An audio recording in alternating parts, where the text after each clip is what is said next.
ተገረምክብኝ አይደል? አልተገረምኩ። ለምን? ምክንያቱም እንደ ሰው አስበ ሳይሆን እንደ እንስሳ በደመ ነፍስ ስለምትንቀሳቀስ። ምን ትገጥመኝ?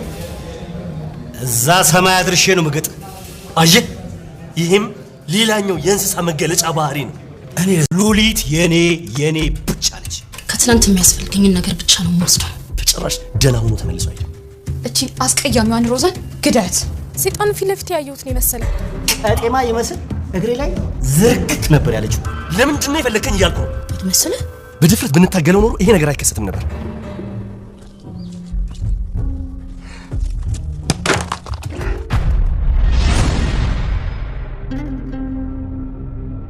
ነገር እያየሁ ነው። ለካ አልነገርኩሽም። ምን እማዬ እኮ እዚህ ቤት ልመጣ ነው። የምርሽን ነው? የምር ተነሳችሁ? አይ የኔ ልጅ የት እንደርሳለን ብለሽ ነው? ቶሎ እንደምትነሱ እኮ ነግራችሁኛል። እየመጣችሁ ነው አይደለ? ያልታሰበ አደጋ ገጥሞ እዛ በአቅራቢያችን የሚገኝ ክሊኒክ ውስጥ ያለ አደጋ። አትደንግጬ ነው። እኛ ደህና ነን። የሆነ ገልባጭ መኪና ከኋላ ገጭቶን እኮ ነው ሹፌሩ መንገድ ስቶ ገደል ይከተል። እንዴ ምንድን ነው? ምን ተፈጠረ ማሬ? ምንድን ነው? ሉሊት አባዬ ግን ደህና ነው? ስማኝ፣ ሉሊትን እንዳስኮበለልካት ሁሉ ቤተሰቦቿን ልታስኮበለል መሆኑን ደርሼበታል። እና አደጋው ዝም ብሎ የተፈጠረ ነው እንደሚመስለው። አንተ ነህ አደጋው እንዲደርስባቸው ያደረግከው ማለት ነው? ትንሿ ሙሽራ ሉሊት ገና በጨቅላነት እድሜዋ የቤተሰቦቿን ፍቅር ሳትጨርስ ከትንሽ ከተማ ወደ አዲስ አበባ ተሰዳ ብትመጣም ነገር ግን በሮዛ አማካኝነት ለቤተሰቦቿም ለሷም አላስወጣ አላስገባ የሚለው ሰላም የሚነሳው አቶ መሰለ ወደ አዲስ አበባ እንዲመጣ ተደርጓል።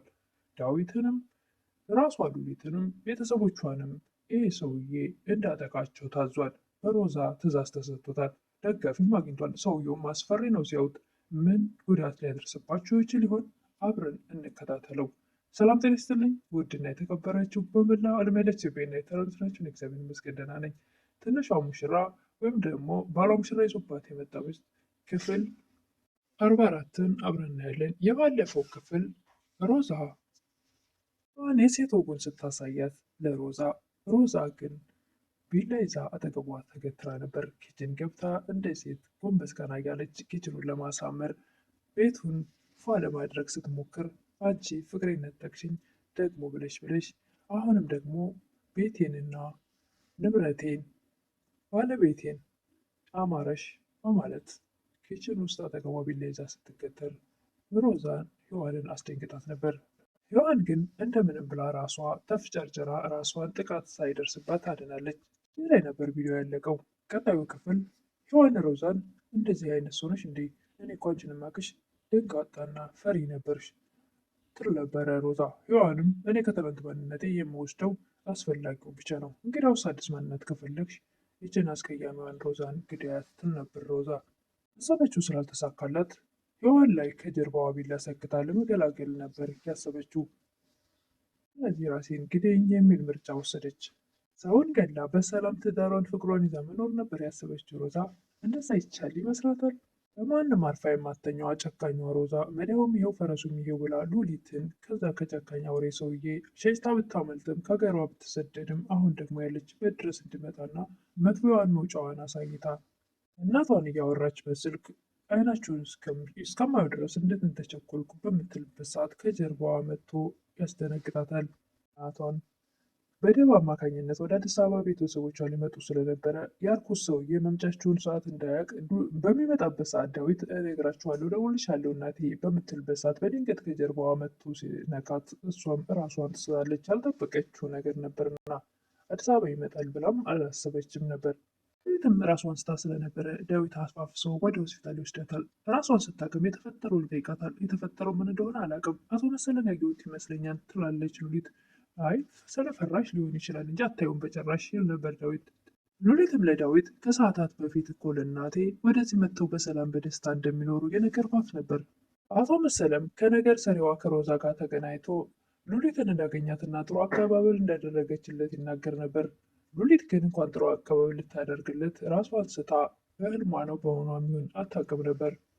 ሮዛም እውነት ሉሊት ለአንተ ጥሩ አቀባበል አደረገችለትን ነበር፣ ለዛውም እግሬ ስር ሰግዳ ነው ይል ነበር አቶ መሰለ። ሮዛም ታዲያ ለምንድን ነው እዚህ ሀገር የመጣኸው አለማመን ነበር። እና ለምንድን ነው አጠገብ ስታገኛት የተውካት? እንዴት የመጣህበትን ዓላማ ረሳህ? ትል ነበረ ነገረኛዋ ሮዛ። ድጋሚ የማይገኝ እድል ስታገኝ እንዴት ዝም ብለህ ትለቃታለህ? ትል ነበር ሮዛ። እኔ እንደ ሌባ ድብብቆች ተጫውቼ ልወስዳት ሳይሆን ክብር ያለኝ ሰው ነኝ። በስነ ስርዓት ታጅቤ እንደ ጀግና ሙሽራዬን ይዤ እሄዳለሁ እንጂ ሰርቄም አልወስደው አልመጣሁም የሚል ነበር አቶ መሰለ። አቶ መሰለም እንደ ልማዱ በሀገሩ አልበቃ ብሎት አሁን ደግሞ ዳዊት ቤት እየተመላለሰ አላስወጣ አላስገባ ብሏታል ሉሊትን። እንደ ባል እንኳን ባታከብርኝ እንደ አባት አክብርኝ፣ የሆነ ቦታ ቁጭ ብለሽ እናውራ ይል ነበር አቶ መሰለ ሉሊትን። በፍጹም አንተ መልካም አባትም መሆናችን ምንም መሆን አትችልም፣ ወደዛ አንተ ሰይጣን አጠገቤ ዘወር በል ትል ነበር ሉሊት። ሮዛም ለአቶ መሰለ ደውላ ማድረግ ያለብህን ነገር አሁን አድርገው እያለች ተገፋፋ ነበር። በምታወራበት ሰዓት ሔዋን ትደርሳለች። ለምንድን ነው የማትተወኝ? ተወይ ሔዋን፣ ለምንድን ነው ክፍል ድረስ የምትመጪው? ትል ነበር። አንቺ እኮ ሴተውሽ የማትተይ ጨካኝ ሴት ነሽ። እኔ አሁን አይኔንም ሆነ ጆሮዬን ከአንቺ ላይ አልነቅልም ትል ነበር ሔዋን። እኔ እንደሆነ ምንም ነገር ከማድረግ ወደኋላ አልልም። ስለዚህ አንቺ ደግሞ ሲሰለችሽ ከእኔ ላይ ዞር ትያለሽ ትል ነበር ሮዛ። የጃጀ ሽማግሌ እዚህ ድረስ እንደመጣ ታውቂያለሽ አይደል? ትል ነበር ሔዋን። ሮዛም ደግሞ ምን አባቱ ሊሰራ እዚህ መጣ? ማን ነው ሲጀምር የጃጀ ሽማግሌ? አቶ መሰለ ነዋ። ምን ሊሰራ እዚህ መጣ ትላለች። ነገሩን ራሷ እንዳላቀናበረችው ምንም እንደማያውቅ ሽምጥጥ ታደርጋለች ሮዛ። እኔ ሳስበው ይሄ ሰውዬ እዚህ ድረስ እንድመጣ የጋበሽው አንቺ ራስሽ ነሽ ትል ነበር ሔዋን። ሉሊትም ተጨንቃለች። የምታደርገው ግራ ገብቷታል። ቤተሰቦቿ ከዛ ወደዚህ መጥተው ሰላም አግኝተው ይኖራሉ ስትል እዚህም ተከትሎ መጥቷል። ሔዋን ለሉሊት ይህ ሰውዬ በስህተትም ሆነ በድፍረት እዚህ ድረስ መጥቷል።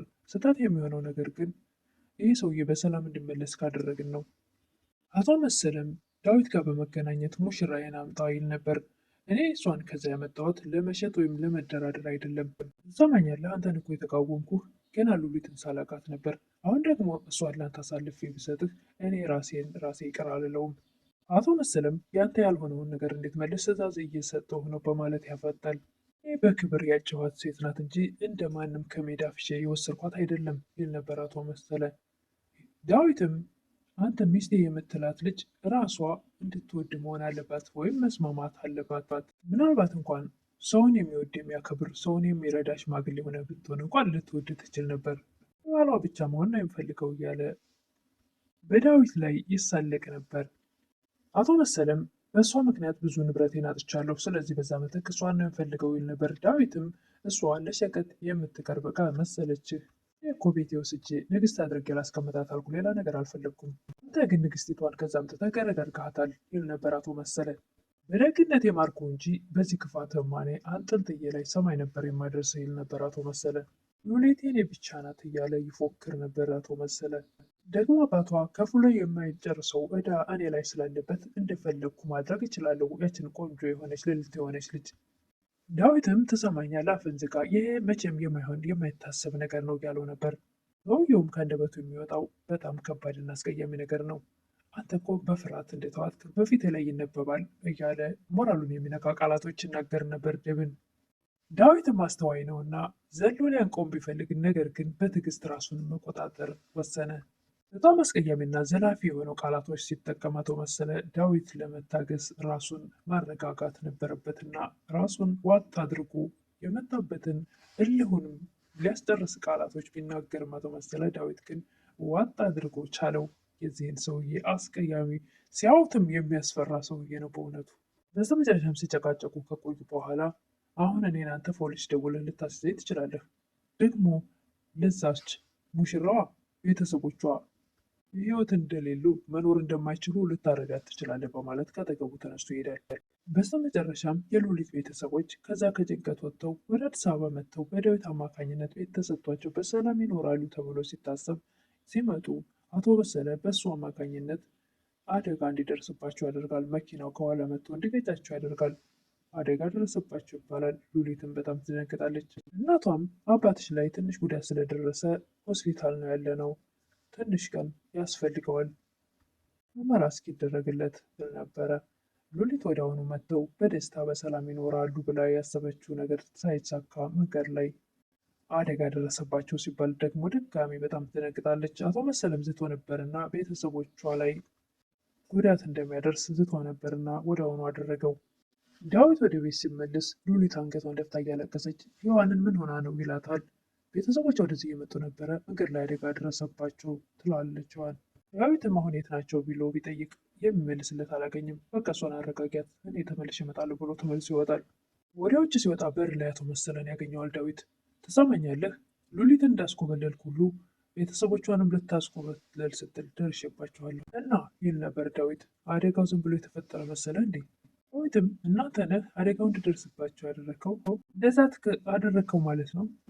የሉሊት አባትም ጉዳት ደርሶባቸዋል። በህይወት የተርፉ ይሆን? እንግዲህ ቪዲዮው ያለቀው እዚህ ላይ ነው። ዳዊትና ሰውየው ተፋጠው። ለዛሬ ይህን ይመስል ነበር። ትንሿ ሙሽራ ወይም ደግሞ ባሏ ሙሽራ ይዞባት የመጣው ሚስት።